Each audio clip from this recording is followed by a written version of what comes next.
Now, this is potentially the worst title of a presentation ever, and I take full blame of it. This is one of those, I love conference organizers. They work really hard to have everything nailed down 6 months in advance, and when you put your slides together the night before, so this is what we call a placeholder. So what I really like to talk about today is the mission. Now, in mission, this is, you guys are in the Southwest, you're used to the mission. You're used to actual missions on a regular basis.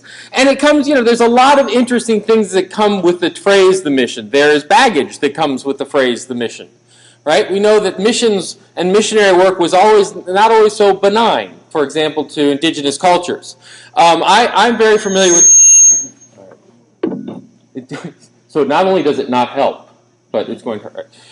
The other thing about the mission is this is actually the mission of St. Xavier, and I went to St. Xavier High School, so I'm Jesuit trained. And what the funny story is what they do is once a year. Is this all right? Yeah. All right. So far, so good? Well, in the back row. Yes? Shout out to the back row. All right. What they used to do with all us, hormonally challenged teen boys, besides bringing us in and telling us about taking girls to bowling for date nights because it was less temptations, is they would bring us in as seniors for the recruit to be a Jesuit day. And so, this is exactly what we want to do is celibacy and poverty, and yes, bring it on. And what they would do is they would show us this movie. You can now tell who's seen that movie. Now, if you can't see it, that is actually a Jesuit missionary tied to a crude wooden cross that they set up over the water and down a waterfall. So that was at that point we started the body count, and I think we were about 30 dead Jesuits by the end of it, and so it was an interesting try. But the mission, we talk about mission statements and vision statements. We could also talk about, for example, people on a mission. So what I love about Texas is that it's rich in history. And so when I was at Austin, they loved telling this story, particularly about people who came from Houston. This is Mrs. Angelina Eberly. Mrs. Angelina Eberly, so I'm sorry if I get my history wrong, but we are in Houston, named after Sam Houston, the first president of the Republic of Texas, if I had that right. And Sam Houston, and at the time, the capital of Texas was in Austin, and Sam Houston said, no, why don't we bring it to, I don't know, my city? And so he gets these rangers, he sends them out in the middle of the night, and they're packing through the middle of the night, and early in the morning, Miss Angelina Eberly wakes up and sees that they're packing away the state documents of Texas and begin heading for Houston, and she fires a cannon to rally the troops and citizens of Austin, who then form a posse, ride out, circle the Rangers and take back the documents to Austin. Now, this may be the first library-oriented war that I've ever heard of, but I love this. I love that. Now, of course, the mission also has other baggage. Mission accomplished, mission this. But when I think about a mission, when I think we're in George Bush something right now, right?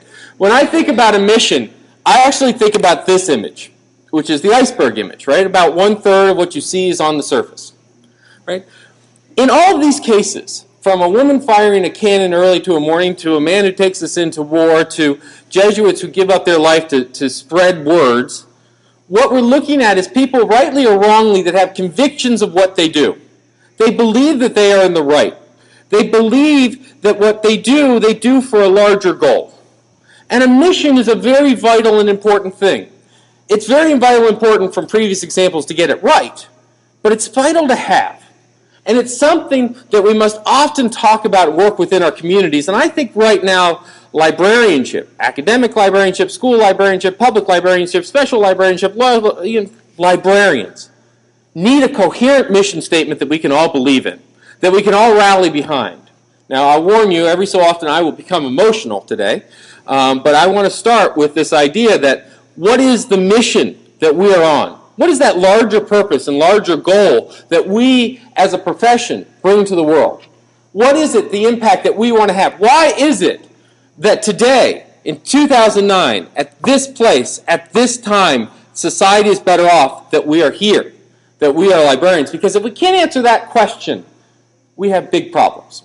I mean, the idea of how we get our OPACs working and did we do our Facebook pages and did I Twitter today pale in comparison to not being able to answer that fundamental question about why we're here. So I want to tell you a quick little story to begin this sort of library revival meeting. And it's about a man in a tent. Now, I was just in Phoenix, in Scottsdale, Arizona, and some of you have heard of Frank Lloyd Wright, the architect, and might have heard of something called Taliesin, which was his camp in Wisconsin.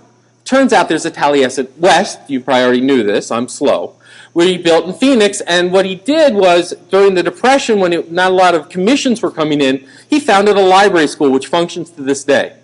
And the model of architecture school, he did not, in fact, found a library school, but it would be interesting, wouldn't it? Geometric patterns and organic architecture in libraries. He brought in about 20 students, undergraduate and graduate, and they moved literally from Wisconsin to Scottsdale every year. And they would live in residence and work on this program, work on learning architecture, and in fact, they would live on these compounds, but they wouldn't live into nice little areas. They had what they call residencies, and this isn't actually one, but it's the same idea, a tent in the desert. And so we were getting a tour of this, my wife and I, and a current fellow was giving the tour, and he said, you know, I lived in that tent.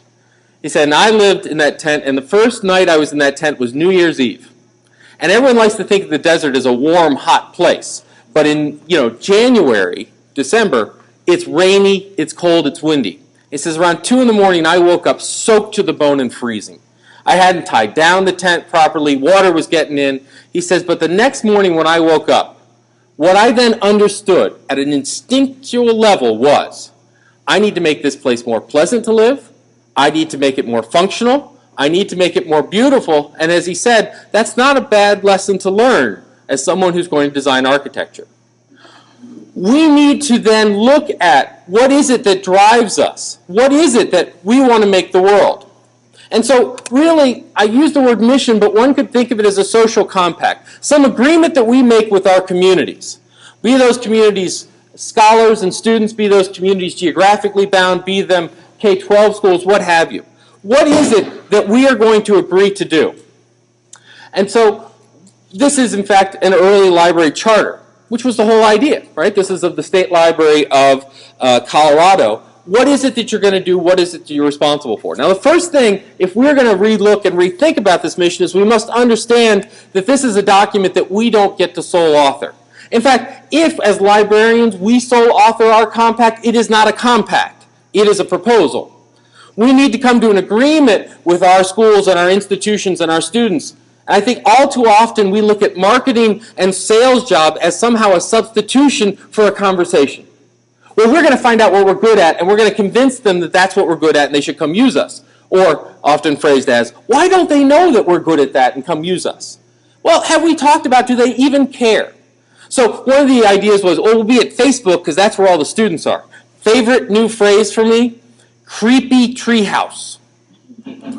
Anyone hear the creepy treehouse? The story is that a father builds a treehouse for his children, and he enjoys it so much that he spends all his time tinkering and trying to fix it up, and it becomes a little creepy for the kids to hang out with their dad when they're trying to play. And so what it's come to mean is things like adults where kids are in their social network space, right? So, I love my librarian, but I really don't want them to know what I was doing last Friday night. I don't want them to give me bar suggestions. That's a little creepy treehouse, right? So we need to come up with these compacts, and the compacts must be negotiated between our students, between scholars, the people who are going to fund us, the communities that we're in, industry, practitioners, government, scholars, the whole thing.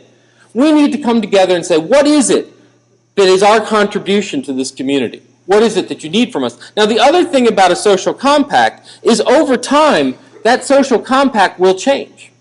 And in fact, many of where we are right now is at an evolution point, a flex point in librarianship. This is an early medieval law document. It was about a law. And if you look at those first two middle columns there with the big N in front of it, that's the law. All the text around the outside are notes on the law, glossing, as it was called, and eventually we call it about glossary. And the point is that eventually that text overwhelms even the law that it's talking about. And if you're in legal librarianship, you've had to deal with this, right? I don't need the law, I need the legislative history of it, right? And if you're in religious studies, you probably run across the Judaic Talmud, which was passages from the Torah with all the Jewish scholars talking about what they meant and such. And eventually that's greater text than the original thing. Well, that can also be seen as a crust, right? I think many times when we look at the original compact, if you go back and read the original charter, the original mission about how you got set up, look at what you do now and compare it. Right? The original charter of the Colorado State Library didn't start with, and thou shalt Facebook, and you got to know NSIP, and you got to have a Z3950 engine, and you got to do that, right? It didn't start with, and we need an internet use policy, and we need this policy, and we need that. It started with, do good. It was pretty close to what it started with. And so what we need to do is we need to rethink, is this a document we're saving and continue to append, or do we need a new one? And I would argue as a field, we need to think about a new one. And before I go into what my proposal is for that, I want you to sort of put these questions in your mind. I'll bring them back. You don't have to write them down. And the question is, who is the buyer? What is the compelling reason to buy? What's the sustainable competitive advantage? And I'll tell you who asked those questions and who answered those questions at the end of the presentation. Just a silly attempt to keep you here. But I want you to think about, if you think about a mission, right? Who's the consumer of our services? Why are we the best place to provide them? What's the sustainable competitive advantage that keeps providing it? Right now, for example, it's amazing. It's amazing how much libraries are in the mainstream media. When Katie Couric and Brian Williams and CNN get up there and talk about library uses exploding through the roof because of hard economic times. Right now, we don't want to stop them and say things like, I was just at in the state of Massachusetts, they just hit their 11th consecutive year of record usage, right? It was a little bit before the economic troubles, but we'll use the economic troubles to draw attention. That's fine. The question is, how do we use that? If we have them coming to us because they can't afford better services, does that mean that we are in essence the sort of dollar store of information? Are we the Walmarts of the information age? Is this really the imprimatur that we want? And if they are coming to us, how do we keep them when those times get better? How do we bring them in and understand and turn them into advocates for us? All right, so here's my pitch. Here's my proposal to you, and I'm going to run through this proposal. And the proposal, first of all, is to talk about the mission of librarians and not the mission of libraries. Because libraries are buildings and things. Librarians are flesh and blood. Whenever we talk about the mission and we talk about the mission of the library, ask yourself, are you using that to mean a sort of corporate royal we, or do you mean that as some sort of out-of-touch place that I can't talk about? What we need is a mission that we all own individually and act upon collectively. And so here's my attempt. The mission of librarians is to improve society through facilitating knowledge creation in their communities, and feel free to shorten this to improve society. Right? To improve society. It is not to inform, it is not to provide, it is not to access, it is to improve. When we look at our communities, it is an obligation that we have to making those communities better. And how do we make those communities better? Because many, many organizations seek to make their communities better. Local government, federal government, state government seek to improve social services. Religious institutions seek to improve societies through spirituality and service. How do libraries do that? Through knowledge. And I'm going to talk about why it's knowledge creation, and it sure as hell is never going to be recorded knowledge. And we'll get into that. It's knowledge. We are in the knowledge business. Our metrics of success are people's understanding, not our collections, not our outputs, not our stacks. It is our ability to improve knowledge. So, my personal mission, as you can already tell I have one, is to transform this field to where librarians are valued for their credibility and their intellect and not the artifacts they maintain. The value of librarians is you. The value of librarians is what's in your head. It has nothing to do with what's on your shelf. Oh, but Dave, they didn't have the shelf. How many people have seen the closet called a library? You walk by in a building, it's got a bunch of books, they put library in front of it. No, it doesn't count. It's a storage closet that people can get into. Right? You take an empty room and you put a librarian in it, that's a library. You give them an Ethernet connection, in 10 minutes they'll have a collection built. They'll survey their staff, thought about it, and then, of course, they'll start writing a policy about it. But anyway, the point is, you're it. That's why it's not the mission of the library. It's a building. Its mission is to sit there and be affected by gravity. Your job is transformation. All right? So, let's break this down. Let's talk about that iceberg. If that's the tip of the iceberg, if that's the nice little plum that we can talk about with our friends and neighbors, what sits underneath it? Because if it all uses a vague statement, it doesn't help us, right? A mission statement says, do good. Okay. You're in the public library sector. Public library sectors have this really bizarre and evil thing, which is they can do no wrong. Right? Public library. We're going to offer children's reading hours. Oh, that's children reading. That's so sweet. Oh, that's right? It's up to we're going to celebrate child pornography. There's really few levels that you go to that people won't find them good for. So I was having a conversation. And they were talking about children's reading hours. And they said, what are children's reading hours? Well, they're always in the morning, because that's when you have children's reading hours. And someone looked at them and said, you realize, of course, that what that means is that you're offering it to an elite group of people who can have a one-income household. Which, if you look at the demographics of most of our population, doesn't actually match with much of our population. It should be at 5 o'clock at night and weekends. But no, we always offer, this is what we offer. Think about what we're doing. How do we take this and break it down? Why should we Twitter? Why should we Facebook? Why should we blog? If all we have is do good, this is not enough guidance. So let's build this pyramid, and I'm going to build the pyramid starting towards the end about what do I mean by knowledge creation. All right? This is important because knowledge creation is not done by osmosis.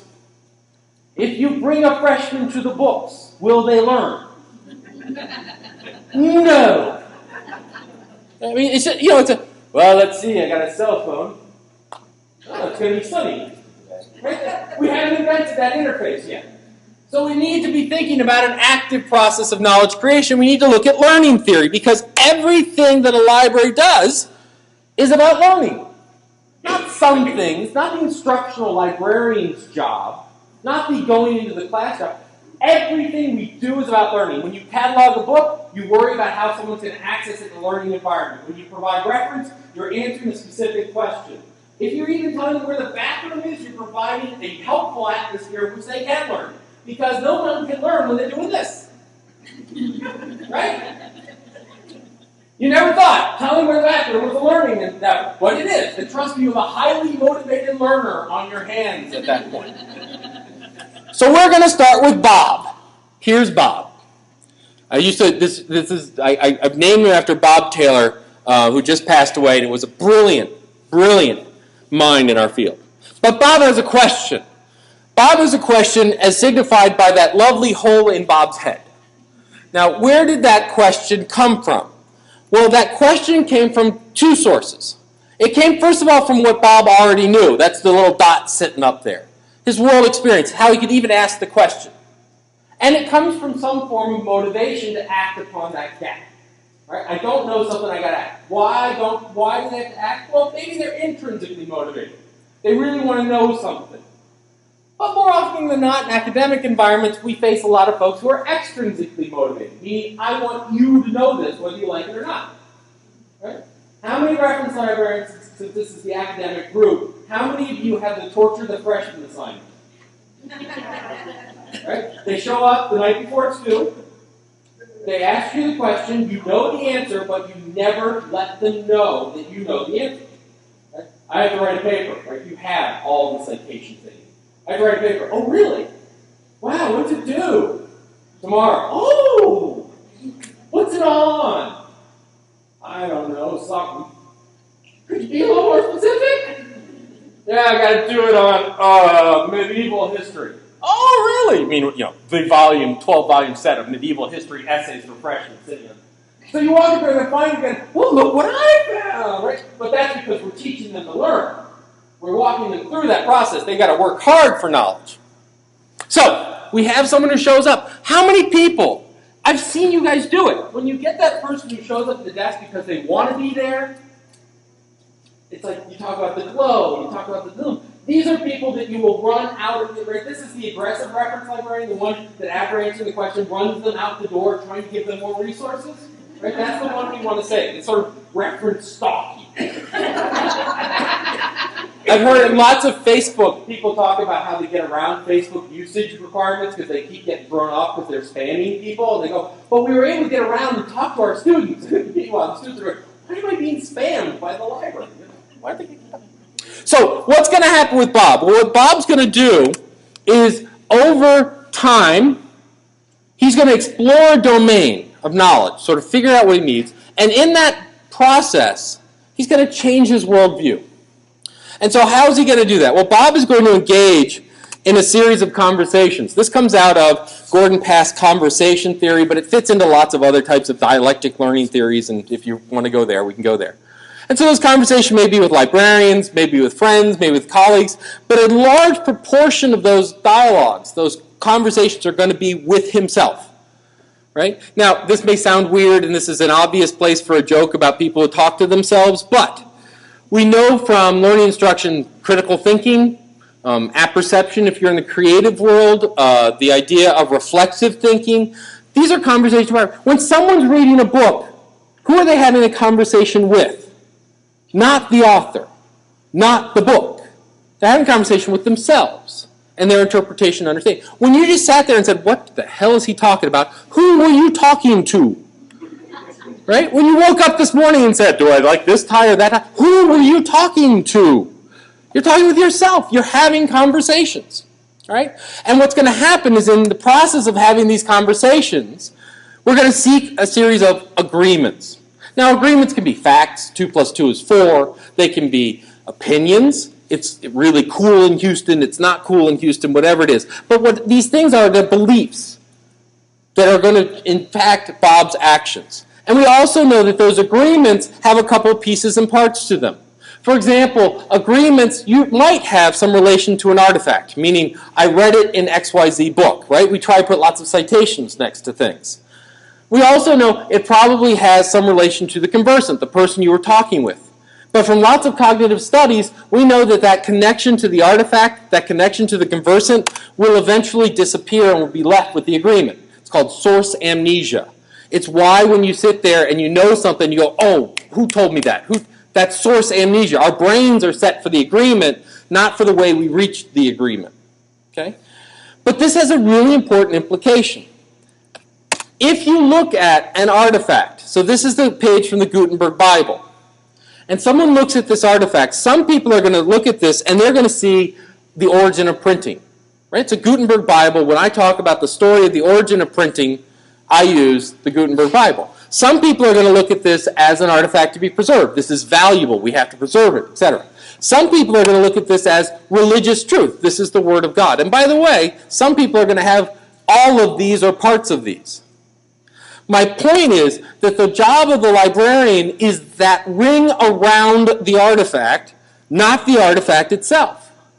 The user defines the context, the meaning of that artifact, not the object itself and not the facilitator. Let me give you a little bit more blunt example. A rock. This rock is also from Taliesin West. And when I look at this rock, I see a rock. There's no knowledge in that rock. It's a rock. And yet, when someone looks at that and say a geologist looks at that rock, they can tell you where that rock came from, how it was formed, nature of the rock, what materials are in it. You'll notice that on this rock there's some scratching, and what those are Native American icons that they created. And so they can look at this and see a story. They can look at this and see a material. My point with this is it's a rock. We bring the knowledge to the object, not extract the knowledge from the object. That's very important. Because when you look at how we have set up our world, how have we set up our world? Around knowledge or around objects? How do we classify things? How do we put them in? How do we reduce them to categories? What we try and get is knowledge, but what we end up doing is facilitating this. Why do we hide behind these artifacts? Why do we limit our visions to recorded knowledge, which is to me the same way an oxymoron is saying intelligent rock, right? Why hide our power, our passion in the stacks? Why is knowledge seen as a cold, objective thing? Truth is not passive. Knowledge is not some fixed firmament beyond our reach or that we strive to. Truth and knowledge are action, pure one light that we use to set people free. That's our collection. Communities are our collection. These are our tools that we interact with our community with. They're not knowledge. Your students are your collection. Your faculty is your collection. Your administration is your collection. Your librarians are your collection. These are the knowledge resources that we rally around to question. These books, DVDs, web pages, I don't care, are simply tools to help us get there. I always like to talk about that librarians and dentists have something in common, that which people associate tools with their profession. Usually, so us, it's books, right? Dentists, drills. Why is it that people associate these things with the profession? Because when we do our job right, it is virtually invisible. And the action truly occurs in the individual. When you walk out of the dentist's office and you don't have a cavity, how often do you say, that is a great dentist? And how often do you say, I brushed this time, I brushed a lot, and I flossed? Right? It's all me. Right? So in our life, so the truth is, if we are terribly successful, the best we can do is get a person to learn. Not teach the person, a person to learn. And when they walk out, who's made the accomplishment? The person who learned. Were we vital in doing it? Absolutely. Do they recognize our value in doing that? Sometimes. Okay? And if we put artifacts in the middle of that, they often associate it with those. So, the mission of the librarian is to create knowledge. What do I mean by create knowledge? From conversation theory, knowledge is created through conversations. So when I talk about creating knowledge, I don't mean warehousing stuff. I mean a process, activity, engagement in conversations, both within the individual and through groups. And you look at this, why we're doing a good job in some ways. We're pulling out stacks and putting in comfy chairs. We're pulling out materials areas and reference collections, and we're putting in bars and places. Well, bars would be interesting.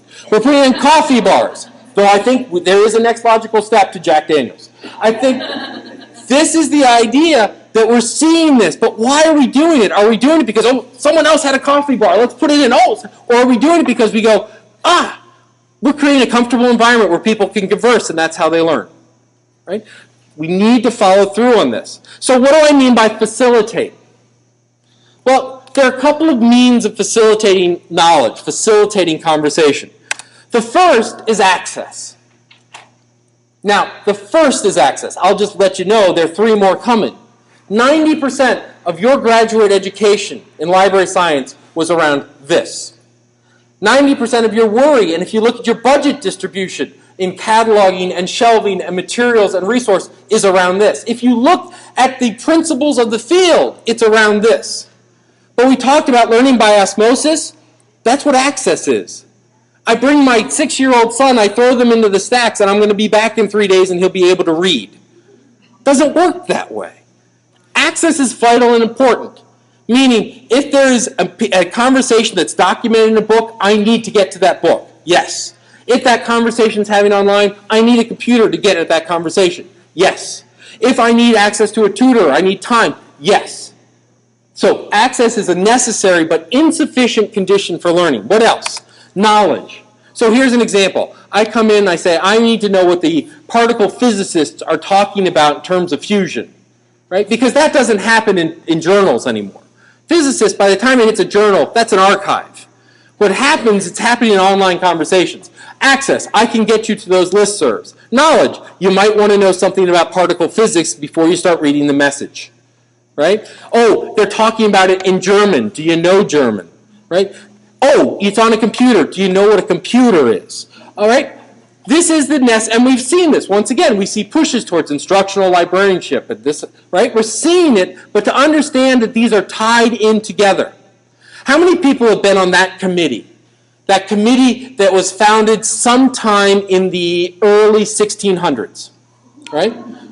I mean, and in some cases, literally, right? If you walk into, I'm sure the Texas Library Association has committees that are 50 years old, and probably some people on it that were there at the founding, right? And you walk into this committee and you say, I have an idea, and then you find the historian in the group.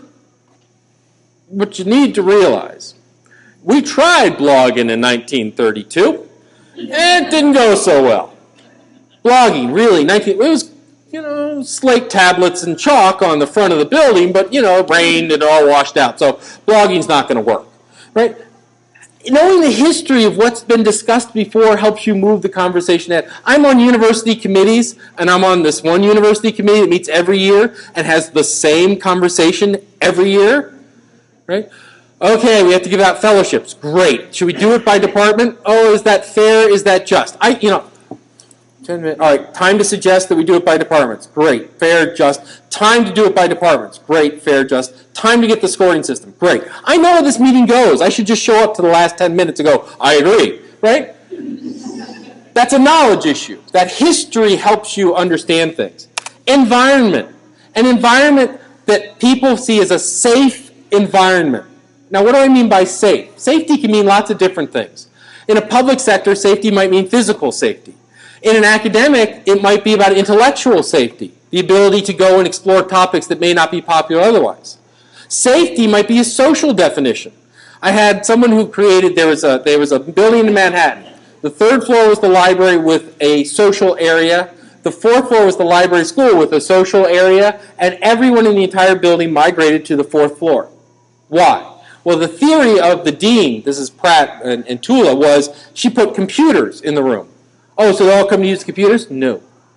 They're sitting, talking to each other with their heads and backs to the computers. But because graduate students don't want to ever be seen as idle, they're in an environment that makes them think like they could be doing work at any minute.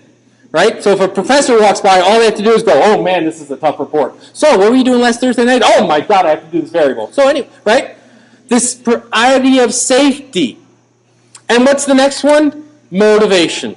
And this is where libraries fall flat on our face often. Many libraries are structured around the idea of intrinsic motivation. People come to us when they're ready to learn. Many cases, we depend on extrinsic motivations. Teachers send their students to us on a regular basis. But we don't necessarily know how to serve those differently, how to identify them early on. Right? So I teach reference. First thing we teach in reference, the question that you must know to answer a reference question is, this is the interactive portion. Number one thing you need to know from, why do you do this? Number one question you are never allowed to ask in a reference interview, why do you need it? Bull pucky. Ask them. Ask them. Why not? What this crazy idea that somehow they're not going to, we spend literally half a semester talking about how to do the dance. Well, is this for a class assignment? Is this for, right? It's the idea of why do you need this, right? So what is it that motivates them? So we come back to this environment and we start talking about how does this impact our services, right? So first of all, we know that they're doing this learning environment in digital context, in physical context, in hybrid context. We know they're learning all different kinds of places, and we care specifically about when they hit a library. What are the kinds of things we can do? We worked with the Philadelphia Free Library. We started talking about what's going on here. And one of the solutions we came up with were topical centers. The idea that moves people along from one spot to another. Let me give you a better example of that. We had to figure out what to do with the business collection, right? So we went to a bunch of business folks, radical concept, and said, what do you need from the public library? You know what they said? Nothing. Big businesses said, we need nothing from the library. We have ours. We already did it. But when I started my business, that was the most important place I could have gone because I couldn't have done that in my current setting, et cetera, et cetera, et cetera. So we started talking about what does the business library look like to you? And they said what it looks like is much less like this and much more like this. Number one thing that happens when I'm going to start a new business is I walk in and I have no idea what to do. What they need to do is develop a business plan.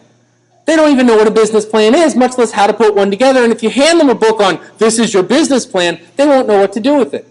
The British Library has taken their business collection and turned it into an entrepreneurship collection, and they're getting all their reference librarians trained as small business advisors.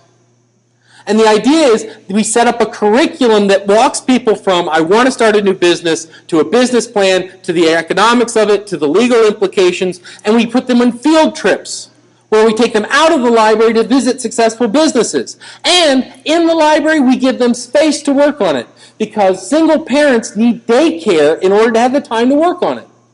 And not only that, we give them the computer and computer literacy, and they store the things, and we give them a brand new boardroom where we set up meetings with venture capitalists, angel providers, accountants, and such.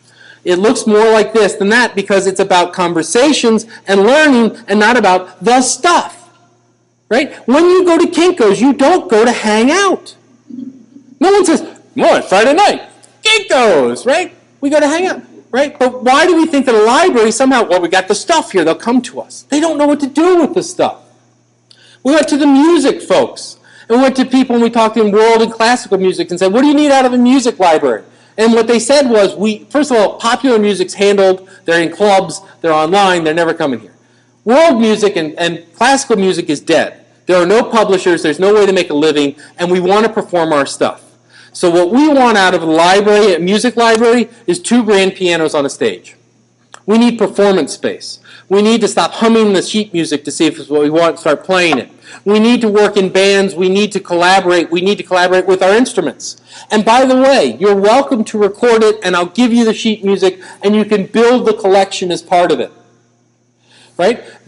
When musicians have a conversation about music, it's normally in playing music, or listening to music, or analyzing music. It is not about finding stuff.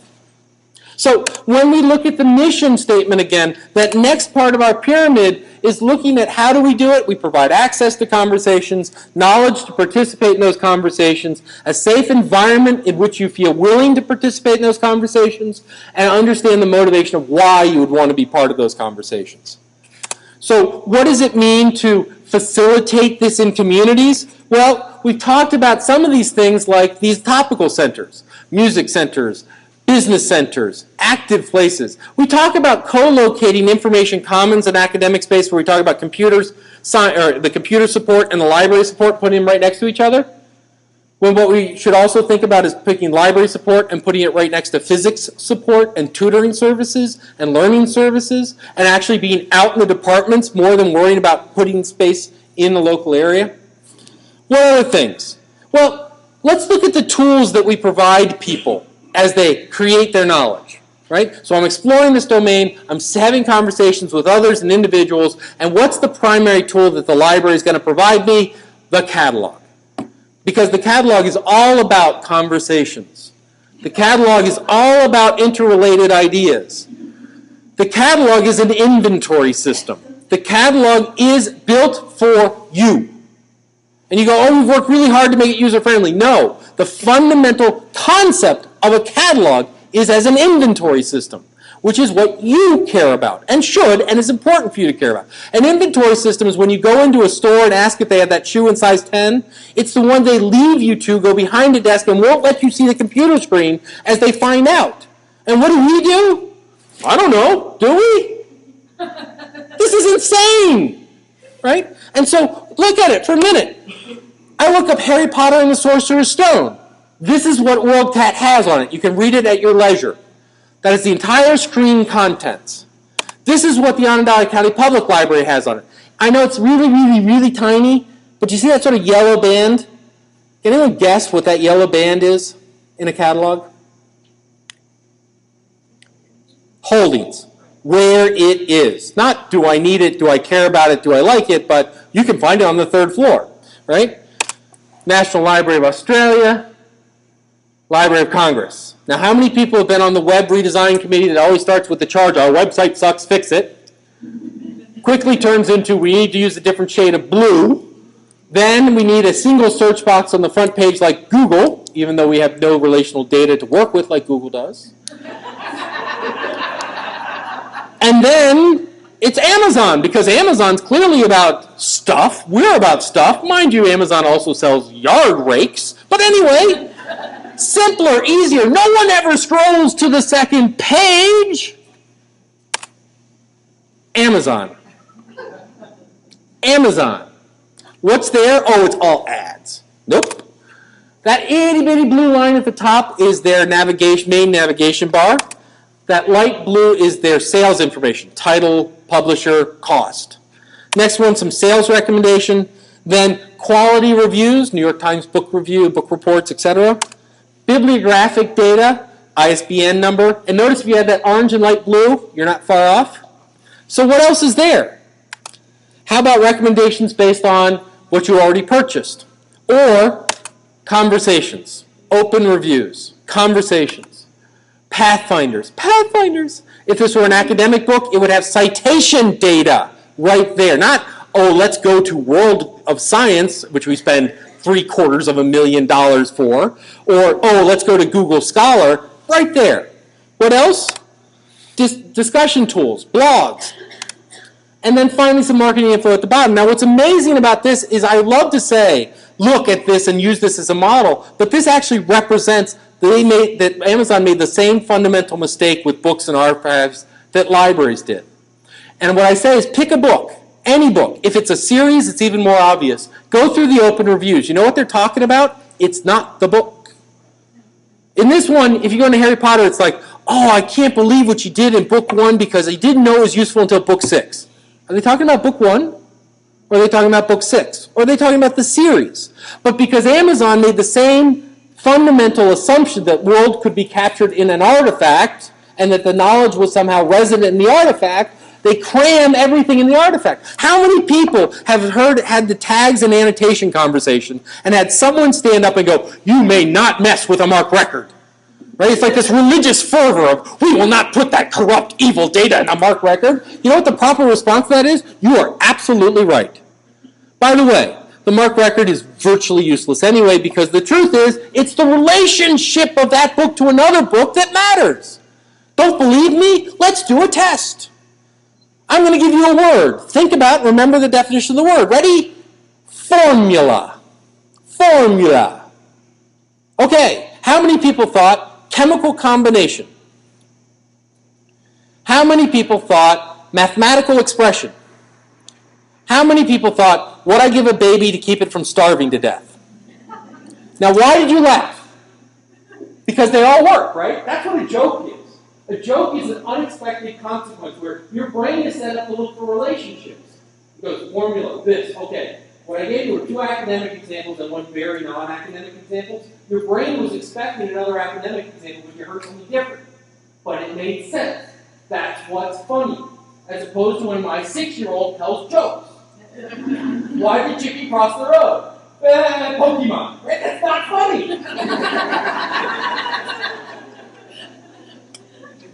Humor works. And by the way, it's the same reason you can never remember a good joke. New York Times just did a great article on this. Your brain is set up to look for the next anticipated consequence. Jokes come from an unexpected twist. Your brain is sort of stunned, laughs, and then it flees because it doesn't know how to encode the pattern. All right? So, how do we build relationships? We need to stop making tools that look like this and make tools that look like this. This is from a prototype idea we had called Scapes. And what happens is, think about instead of walking into your library when someone comes up to the reference desk, which is always high imposing and we have the power, and think about it saying, here's your carrot, right? We do that with doctoral students. Here's your table. And what they begin doing on their tables, they begin finding materials, and they begin laying out books, and then they write things on cards and index cards, and then they begin making piles and arranging them. And then they draw lines between them about how they're related, and then they start inviting their friends, neighbors, librarians to join their table. Now what's amazing is, imagine if I asked you a question about the song, Gwen Stefani's song, Rich Girl, and you had this to work from. Number 1 most insulting reference question you can ask, did you try Google? Duh! Would I have been here if I hadn't? Right? The idea is you can quickly see how they're analyzing. Okay, you mean that song. You're looking at songs as remakes. You've already looked at this additional information. We're representing relationships and knowledge. Some of those comments that are in Amazon, they look like this. I can't believe that Amazon recommended these 2 books together because they literally present opposite ideas. Why did Amazon do it? Because they both sold well. right? But Amazon doesn't have this. It doesn't have the connections between those books to say, if you like this book, you'll hate this book. My favorite movie recommendations came from Mary McKenna in the doctoral program. I would always ask Mary, I want to go see a movie. What movie should I see? And whatever movie she said, I knew I would hate. It was amazing to meet someone with a 180-degree difference in taste in movies. And she did the same thing. Dave, what movie should I see? This one. Okay, I'll avoid it. Right? That's relationships. That's what we don't capture here. We also don't capture my view. When I look at Harry Potter, some people say, oh, that's youth fiction. Some people say, oh, that's magic. I look at it as ways I bonded with my 9-year-old. We read it together. You want other books like it? I don't need other magic books or other youth fiction. I need other books that we bonded over, which are How to Draw Dragons, the Lego Encyclopedia, and the Star Wars Encyclopedia vehicles. Right? To me, Harry Potter fits into that grouping. But it doesn't fit under Library of Congress that way because I don't think in Library of Congress. All right. So you look at some tools that we can build, like Scapes. And what we can do is we can build all those relationships in, look at the relationships, and we can build tools like search engines out of them. Imagine being able to search Google and it coming up and say, these resources 500,000 librarians found useful, these they didn't, because credibility is your number one asset. It is not your collections, it is my ability to trust you. Think about it. Why do I care about your collections? Because they were carefully and in a trustworthy way put together. Why do I care about your answers to reference questions? Because I trust that you have the expertise to answer it. Credibility is your main coin, not your ability to catalog. It is my ability to trust you. So when we go back to our pyramid, now we need to talk about the tools, because I can sit here all day and tell you it's all about knowledge and such. And your first question, I will already answer your first question. What can I do about this today? And the answer is you can look at how you can change your physical spaces, the software you're building, and your standards organizations that you put forward. So what do I mean by improve? Because this is where it gets really quick, right? We have lots of people who are the job of knowledge. Teachers, professors, lots of people in knowledge business. We're in the business of knowledge. What do I mean by improve? Well, when I talk about improve, I mean innovation.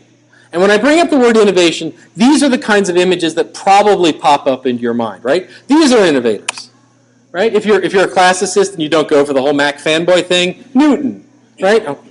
Innovating calculus, just a small thing he did, right? Or this idea, right? Edison in his workshop. When we think of innovation, we think of it almost as a divine quality. We think of it as the exception to the rule. When I think about innovation, I think about Danny Basone. This is Danny. Danny owned a professional basketball team in Syracuse, New York. Yes, there was once. Called the Nationals. And Danny had a problem, which is basketball, when he owned it in the 50s, was boring to watch. I mean, frightfully boring. It had scores at like 17 to 18. Why? Because when someone got ahead in the score, what did they do? They sat there as long as they could, and the only way for you to get the ball is either to foul someone or steal it away from them. And Danny thought this was nuts. So you know what Danny did? Danny picked a score he liked, divided by the amount of time he played, and invented this little itty-bitty thing over his shoulder called a shot clock. It said you have originally 24 seconds to make a shot. He said, that's it. After that, you lose the ball. What happened? The gameplay exploded. It became faster, it became more enjoyable to watch, it began to lead to individuals who could cut through a crowd, it began leading to things like the slam dunk. It made the game much more dynamic and colorful. And what happened then? Well, when television was looking around for a sport they could put up that would be interesting in a time-friendly way, they found basketball. And they started putting basketball on television, which increased the amount of revenue that the NBA was bringing in, which created the NBA, expanded the team franchise, and really, from the idea of this is boring to watch, an innovation of a shot clock led to a multi-billion-dollar sports franchise that we're living through today. Changed college basketball and sports programs radically. We're in the middle of March Madness. In many ways, March Madness goes back to this guy being bored. So when I say innovation, what I mean is not some magical inspiration where you go, well, I got it. We will put jetpacks on our students and we will levitate the library and they will flow through. I'm not asking you to develop the iPod of library. What I'm saying is in every endeavor that you do, whether it's cataloging, whether it's the reference desk, whether it's in purchasing, whatever it is, how can you make that better?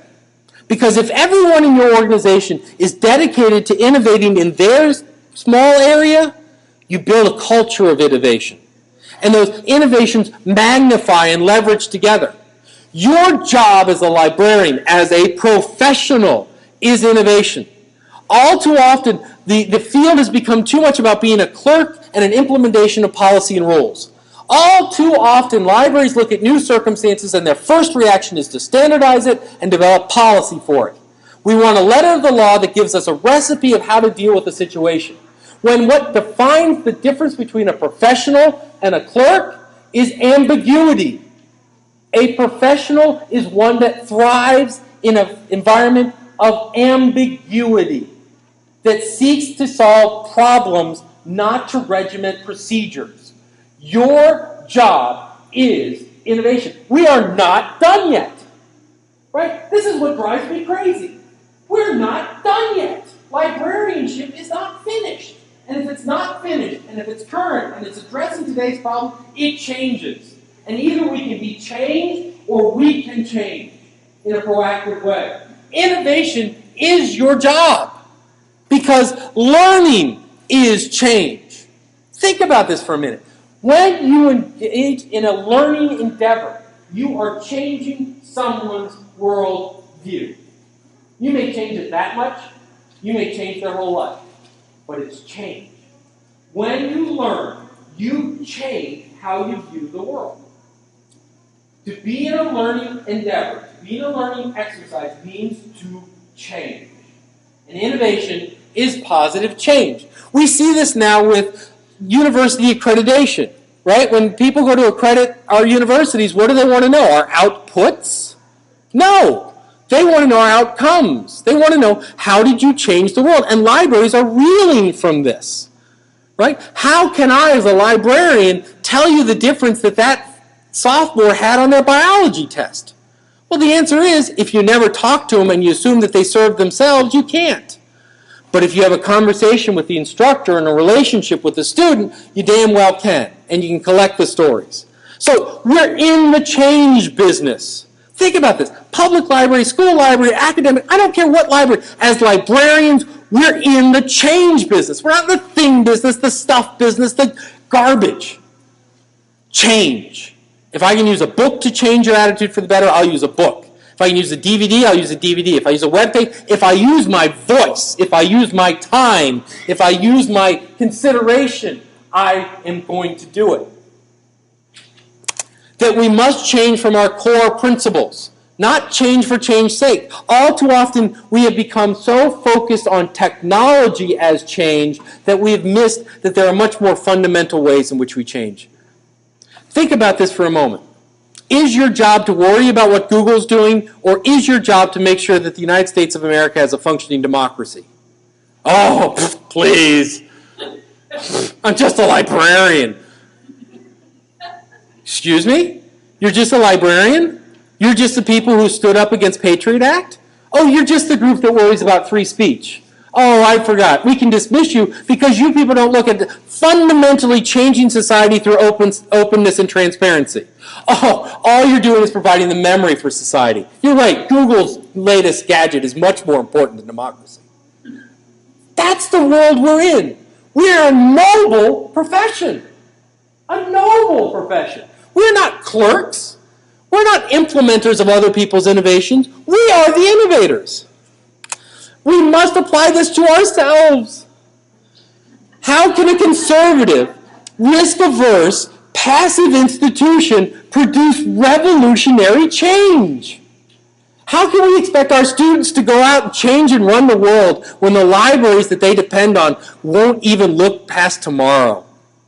Think about this. This is the change we need. And it's everyone's responsibility, not an institutional responsibility. Right? We need to change how we educate people. I'll blame myself. I'm perfectly willing.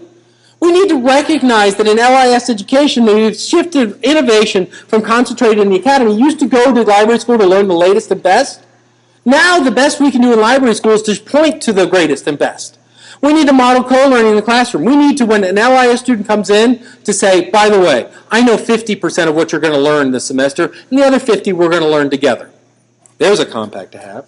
We need to recognize that we need to teach communication and political skills. All too often, we define teaching visionary students as giving them a grand vision of the city on the hill, a bunch of technology skills, and throwing them at your doorstep and saying, they can change the world. And you guys then pick up the second part of the sin when you take that person and you start talking about the new librarian or the young librarian. I've seen too many places where I talk to the director and they're like, oh yeah, we're looking at Facebook. We tweet. Yeah, the young librarian, Sally, you're going to love Sally. Sally's great. Oh really, how long has Sally been here? About a month. Oh, so you think that tweeting and Facebook's important? Oh, it's the future. So you gave the future of your organization to the person with the least political skills, least experience, and least understanding how to change the environment. Yes! Good for you. Right? I mean, and it's scary. The joke I do is, Sally could be like 98 and on oxygen, and they're still the young librarian because they just got their library degree. I tweet. When my oxygen low, it tells people. Right? This is not it.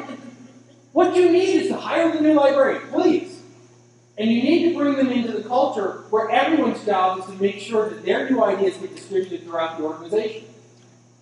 We need to use these people not as bulwarks against an inertia of the organization, but as yet another person rowing in the boat to move it in one direction. So we look at innovation. And lastly, improve society. I'm going to show you some quotes from the annoyed librarian, or as I call him or her, the annoying librarian. So we put out this project called Reference Extract, and the idea is that we're going to mine reference transactions and reference queries and turn it into a search engine. Okay? And it's evolved since then, but that was the basic idea. This is what the annoyed librarian thought about that. Oh, no, actually, I'm going to skip this one. No. This was, when we put this up, this was a general comment, not by the annoyed librarian, but on a site that said, now that's an interesting idea. Quality instead of quantity. Of course, we have to ask ourselves, what took librarians 10 years to realize that? I do note that being a librarian is kind of a slow profession, but still, it's not like we couldn't have collected high-quality links a long time ago. How many people have been collecting high-quality links since 1992? Right? This was the people who that thought we were great and didn't know what we did. Now, the annoyed librarian, which gets me more annoyed. And libraries, the idea is the annoyed librarian just made a comment about the fact that if we were to go toe-to-toe with Google, we would lose because they hire engineers. And libraries, they hire library school graduates. In case the penny hasn't dropped, let's do the comparison in our heads. On the one hand, we have the best engineers and programmers in the country, Google. And on the other hand, we have library school graduates. Unless the ALA can lobby successfully for some anti-competitive labor standards favoring librarians, I don't see how libraries are going to compete. Now, this is beyond cynical. This is bordering on unethical. To say that you are a librarian to point out a problem and simply to accept the state as being somehow unacceptable. Librarians should just relax because they're not going to reinvent anything. They never have. They never will. That's not what libraries are for. But a lot of librarians like to get all hot and bothered that they can't compete in a field they never entered into the first place. Remember these questions? Who's the buyer? Right? This is the question that was asked. We did for the planning of the reference extract project, the search engine project. We had a series of meetings. This was a meeting in Seattle with venture capitalists. And one of the venture capitalists walked in and goes, before I invest in any project or any idea, I always have to have convincing answers to this one. Who's the buyer? What's the compelling reason to buy? And what's the sustained competitive advantage? And you know what happened? Throughout this process, we talked to venture capitalists, search engine companies, scholars, foundations, CIOs, bloggers, entrepreneurs, and when we talked to them about a librarian-oriented search engine, they all went bananas. They all said that's what we need. When I talk to this group, those engineers involved in the group, they see more value in what you do than librarians see in themselves. That is unacceptable. When I talk to all these people that we put on high pedestals as understanding where the world's going and innovating, they like you more than you like yourself. That is unacceptable. When I talk to the people who, on a daily basis, worry about changing the world, and when I ask them who they think is the group that can help them do it, they point to you. Stop it. Stop it. The mission of the librarian is to improve society through facilitating knowledge creation in their communities. They do that through service. We do that through service. We are a noble breed that looks at our amazing abilities, our position in society, the skills that we have, the dedication, and instead of turning it to profit and bottom line, we turn it to making communities better through service, through giving, through altruism, through cooperation. But we must also do it through innovation. We must see that our job is to improve.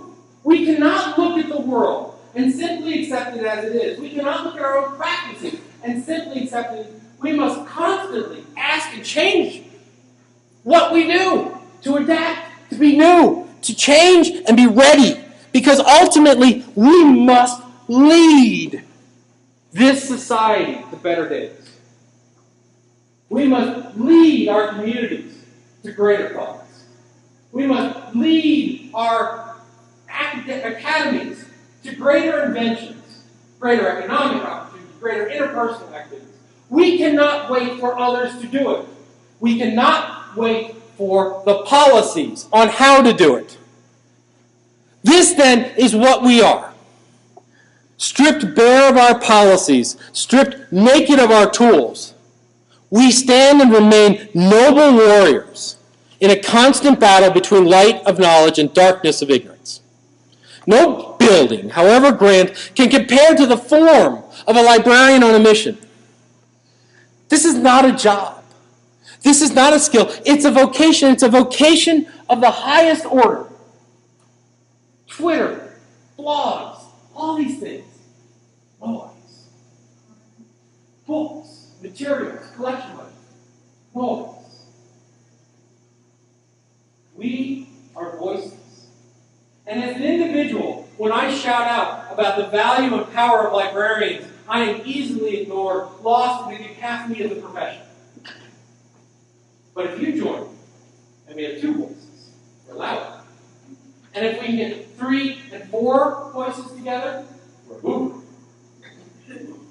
And if we can get more and more, we become a chorus of change. We become a chorus of importance. We become a loud message to the profession that we will not stand by and make ourselves irrelevant. We will not stand by and be defined by our tools. We are the value that we bring to this world. That ultimately, our job on a regular basis is to make your life better, to help you make better decisions. That when we look at society, we will not stand for injustice. We will not stand for ignorance. We will fight the good fight every day to make this world a better place. That is what I'm asking you to do. Thank you very much.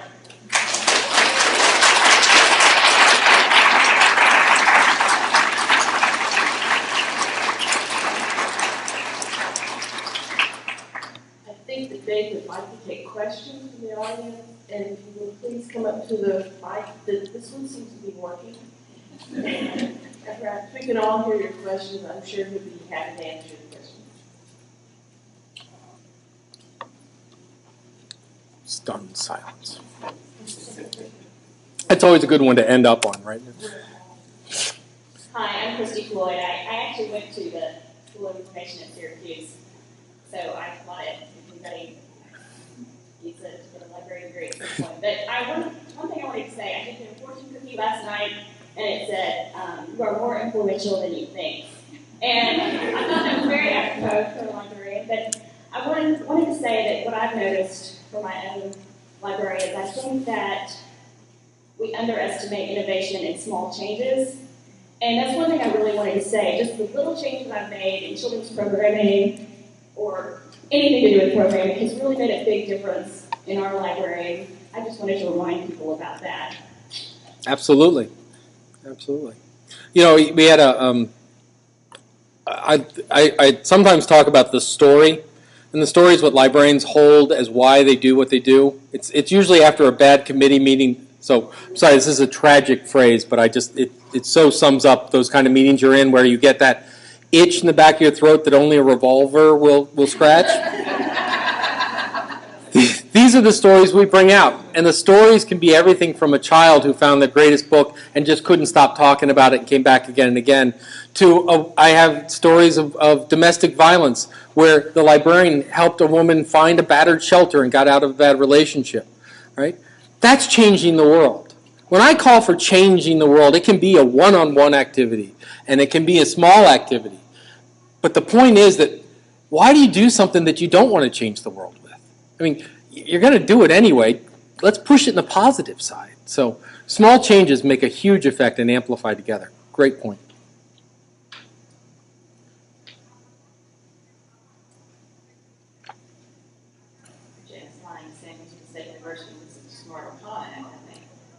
At our institution, the computer services department took over the name information resources. And when I had talked to faculty members about what they want in the collection of information resources, they are confused because they think I'm talking about computer type equipment or software.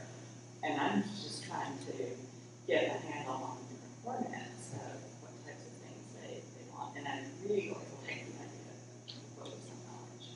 Yeah, one of the things that, so I worked at I went and spent some time at the Department of Justice Law Libraries. And part of, they have a distributed, they're in DC, and they have distributed libraries all around the city. And we sat down and we talked with their clients. And it's very important the questions that you ask. A lot of time when we do library evaluation, the real question that we ask is, what do you need from the library? And many times, or better yet, what do you want from the library? And people can't answer that question. If you ask anyone, what do they want? Even for lunch, they're like, oh, turkey, roast beef, they freeze up. Instead, what we found was much more useful was to ask them, so what are you doing?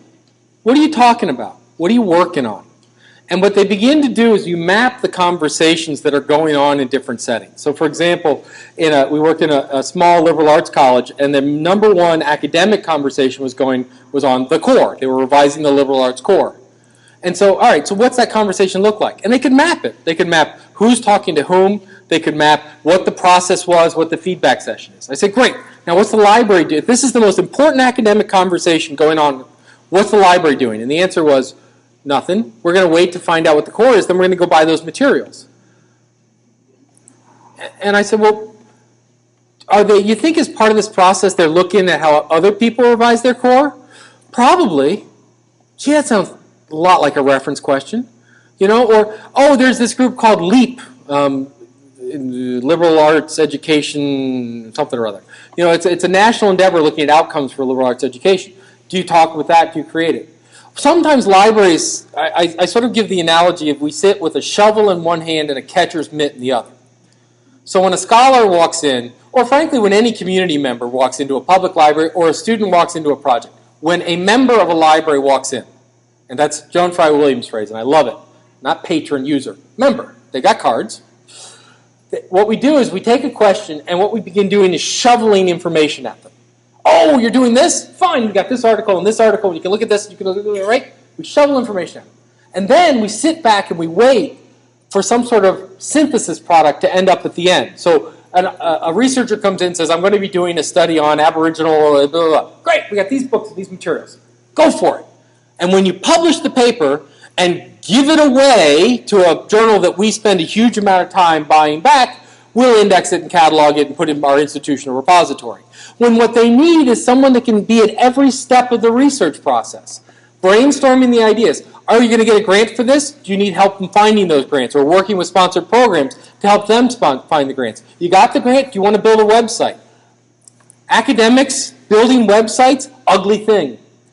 I mean, we might have a good graduate student that we bribed and haven't thrown away yet that can make it look pretty, but we don't know anything about what happens when the grant runs out. What does it mean to maintain the information? What kind of currency information we need to put on it? Can we build a long-term archive of it, right? This is what we do. So we can be at that part of information dissemination.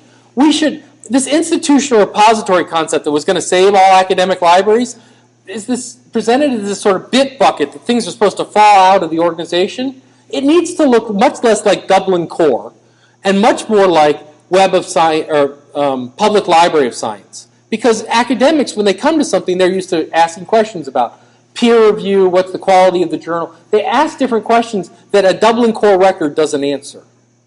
Right? So we need to talk about curation. We need to talk about the peer review, those kinds of things. The point that I think you're making, which is great, is asking the right question. And to me, the right question is always about what they are doing in conversations they are engaged in, and very little about what we are doing and how we can participate in it, because we're going to find out how that's going to happen. That's that social compact side of things.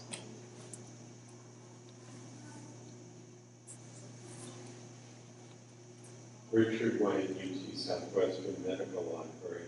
Found your talk very interesting on a number of levels, and I appreciate the ideas. I'd like to get to a specific, which you were alluding to in your last response. You mentioned that the MARC record is virtually useless anyway.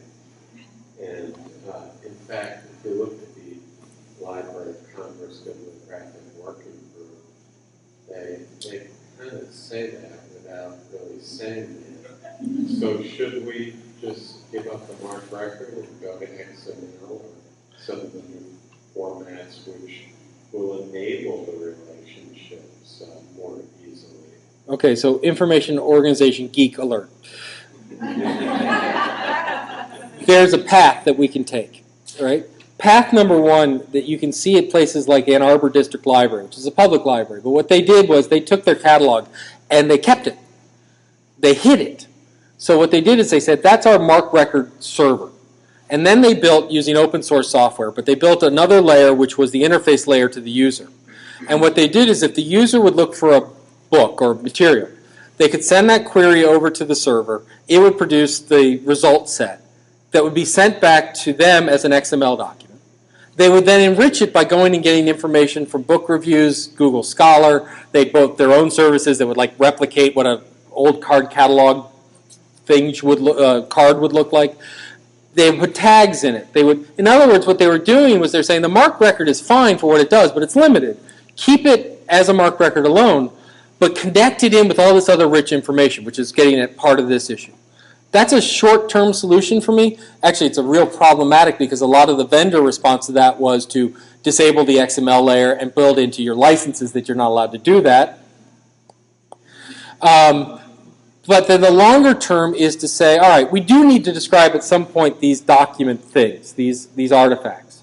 But we need to then be able to integrate those into lots of different places. So if you look at something like OCLC's WorldCat or WorldCat Local, let them handle those little artifacts. We need to start writing the connections, right?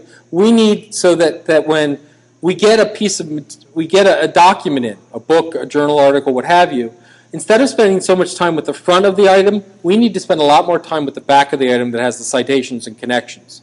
I mean, in many ways, Web of Science is more what a catalog should look like than what catalogs look like.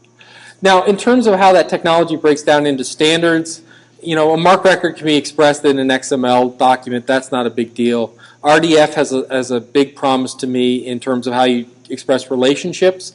But the answer is we need to start writing software from scratch to do it. Because if you looked at that example from Amazon, they're not writing that software. That's not where their brain is. They're sort of excused because they ultimately want to sell you that book. Right? They are in the thing business. That's one of the big differentiators between Amazon and libraries. Amazon's in the thing business. We're not in the thing business. We're in the knowledge business. And so I think that what we need to do, so here's my pithy line. We need to stop having the next generation catalog conversations and ensure that this is the last generation of catalogs and start from scratch to write new stuff. So short term, we can just sort of hide it and then build all these integration systems in. Longer term, we need to look at semantic web applications for how we actually connect knowledge and people can combine them. Now, this sort of freaks people out sometimes because when you talk about people going in and making their own connections, it quickly turns into, won't that just be a bunch of noise and babble?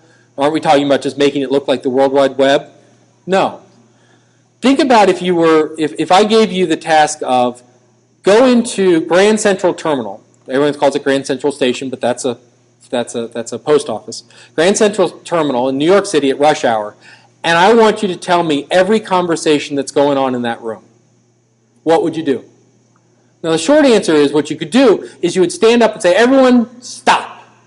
Business talks on this side. Personal talks on this side. Business, we want the lawyers over here, the doctors over here, right? You would begin breaking the conversations into smaller and smaller chunks until we could go to each one and record, right? That's a reductionist approach. Now, think about it as you're sitting here. Thousands upon thousands of conversations are co-occurring in this room right now. It's through things called radio waves, right? So we got radio stations going through here, we got cell phone conversations going through here, and they're not bothering us. And if we have the right piece of technology, we can tune into that conversation and attend to it. What's great is if you're driving in the morning, if your favorite radio station's on this end of the dial and your other favorite's on this one, you can co-locate them with buttons, right? What technology is allowing us to do is to move to how we normally do things, and we sort of artificially tried to break things up into small parts. So, for example, in a medical setting, you have practitioners, and the practitioners concentrate on different systems. But even in medical, they're realizing a systematic approach that when your liver hurts, or when your liver is going bad, it's not the only thing that goes bad, right? When your liver goes out, life's bad for every other part of your body. So that means we need to work in teams, and we need to tend to be around cases instead of around organs. And right, so it's a systematic approach. Well, can we organize our materials that way as well? Can we organize teams around that? So, for example, I keep saying librarians are the most important thing. I'll go back to the Department of Justice. Department of Justice had this very conversation. Should we get a catalog, or should we throw it away and start from scratch? And the answer was, one group thought that the catalog people wanted the catalog and they should throw it away. But you talk to the catalog people, they wanted to throw away the catalog too and start from scratch, but they didn't see any other alternative. Right? And then I asked, well, so what do you really want to do? Well, we want to build conversation streams and pathfinders, and we know that this is the kind of stuff, and some of the new catalogs say they'll do that. The problem was that I said, well, is that the best place to do it? They had the catalog go down for, ready? A month. Not a day, a month. They got 3 complaints. They served a couple of thousand lawyers and they got 3 complaints. Why? Because when a lawyer needs materials, the first thing they do not do is boot up the catalog and go. They pick up the phone and say, I need this book. I really don't give a damn how you get it. They hang up. And the librarians are their interface, right? And what's interesting is if you follow that along, what happened is that became such a regular process, and people could say, oh, that's not efficient, such, that the lawyers began identifying with individual librarians. And they then began thinking of the librarians as part of their prosecution teams. One person in environmental law said, if I'm in criminal law and I need to learn about a witness, I call up a marshal with a gun and a badge, and they go and sort of rough up the person to get the information. But I'm in environmental law, I'm not allowed to use them, so I call up my librarian to go rough them up virtually. And usually it's expert witness testimony and sort of background material, though I think we should get badges and guns. That's a popular statement in Texas. In New York, I get a boo. But I guess my point is that once the librarian becomes part of that team, they begin organizing materials and such around the team view.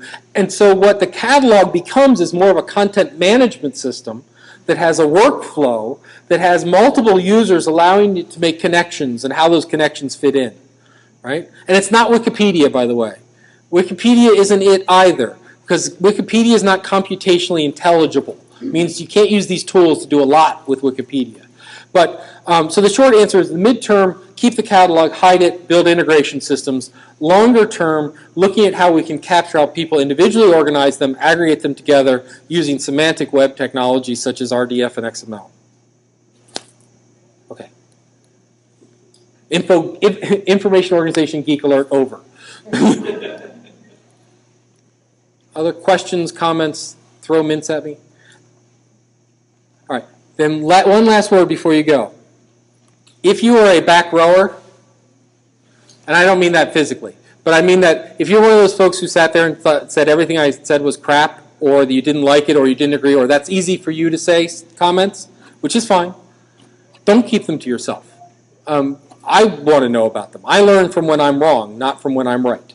And so it's a conversation that I'm seeking to stimulate, where you find there your friend, for example, we're having a sort of conversance unconference going internet-wide. And so, ways of participating gain in there. But I hope that we can engage and I can learn from you and through the conversation. So thank you again very much. Enjoy the rest of your talk.